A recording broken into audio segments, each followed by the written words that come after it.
Hey there, innovation champions. Melissa Dinwiddie here. Open a dictionary to the word perfectionist, and at least several years ago, you would have found a picture of 11-year-old me. Yes, it's true. My motto in 6th grade was life is serious business. I know people might have a hard time believing that if they met me now, but it's true. I was that kid at every dress-up party, Halloween, birthday parties, school plays, while other kids gleefully chose the goofy, the silly, the delightfully ridiculous. I always chose the elegant, the impeccable, the flawless. I was, a fairy or a princess or a very regal cat. I was not the first one on the dance floor. I was the one watching, calculating, waiting until I was sure that I would do it right. And it took a lot of work to unlearn that. Now, I have shared before about the moments where I have stumbled, named it out loud, and watched the room relax. I've shared about the wrong note sung in front of hundreds. I've shared about the piece of art that I had every intention of painting over, shared on social media, and then someone asked to buy it. But here's the part that I don't say as often. Imperfection is not my native state. It is a practice. And that's why we call it that. That pull towards perfection, towards the elegant costume, towards waiting until I'm sure, that pull is still there. And I feel it in sessions when I'm tempted to demonstrate something polished instead of messy. And I feel it when I'm about to share half-formed thinking and that old voice pops up. It says, not ready yet. What I've learned is this. Brave leadership isn't a personality trait. It's a daily decision to go first. Imperfect anyway. And I have an activity that kind of taught me this. It's a warm-up activity that I love to use to open the sessions that I facilitate. I call it the empathy mirror. Here's how it works. Everyone stands in a circle, and one at a time, each person shares a sound and movement combination that expresses how they're feeling right now. And then everyone else mirrors it back. And I always go first. And I always go wild. The sillier, the more ridiculous, the more unguarded I am, the more the room opens up.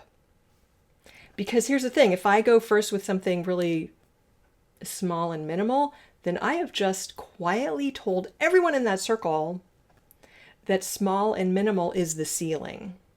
And nobody's going to risk going past where I went. Nobody will ever risk going past where the leader went.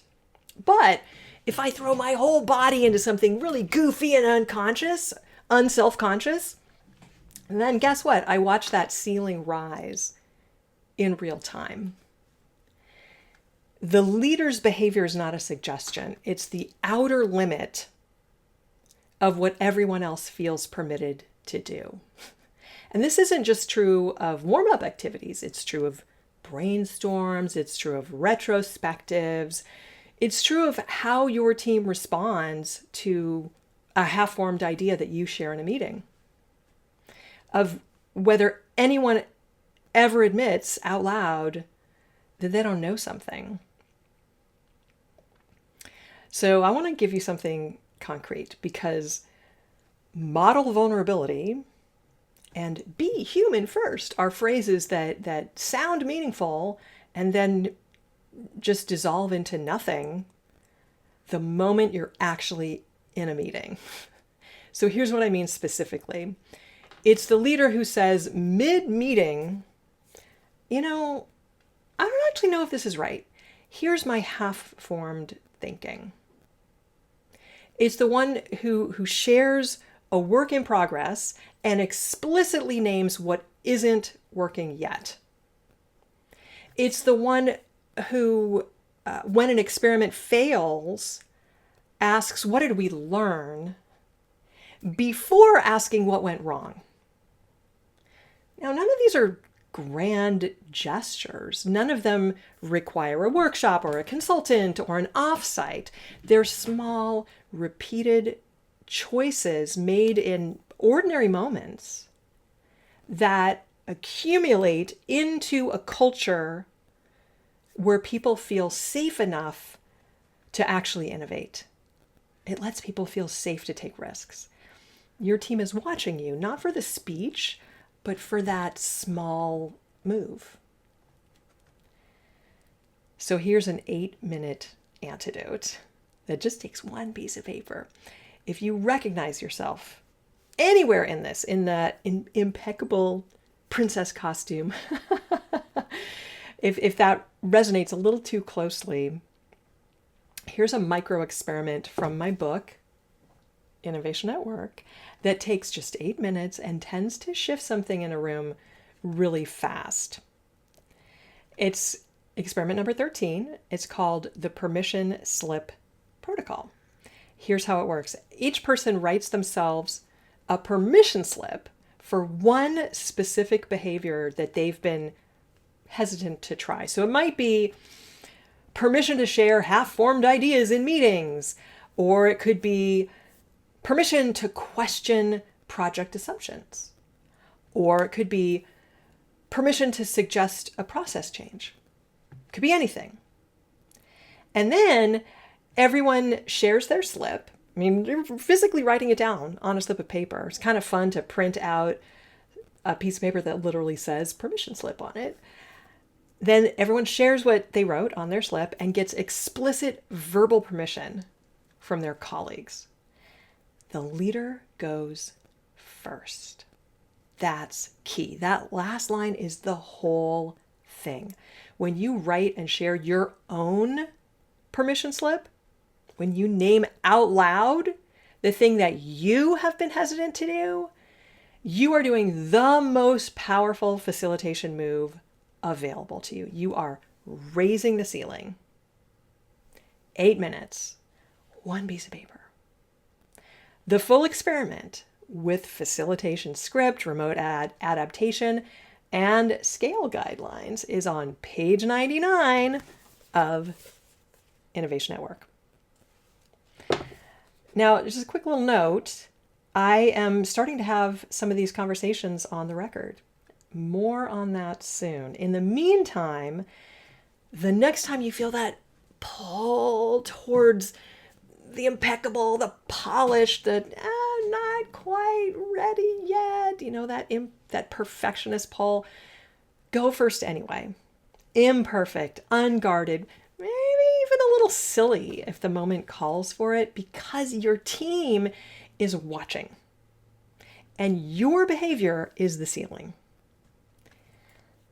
If you want a concrete way to try this with your team this week, grab a free preview of my book, Innovation at Work, which you can find at innovationatworkbook.com. You can use that QR code, go to the link. The link is also in the description. Experiment number 13, the permission slip protocol, is 8 minutes, one piece of paper, and tends to shift something fast. And if this resonated, I would love to know, were you the impeccable fairy princess or the goofy goblin? Tell me in the comments. I have a theory. And if this was useful, hit like, subscribe, and ring that bell.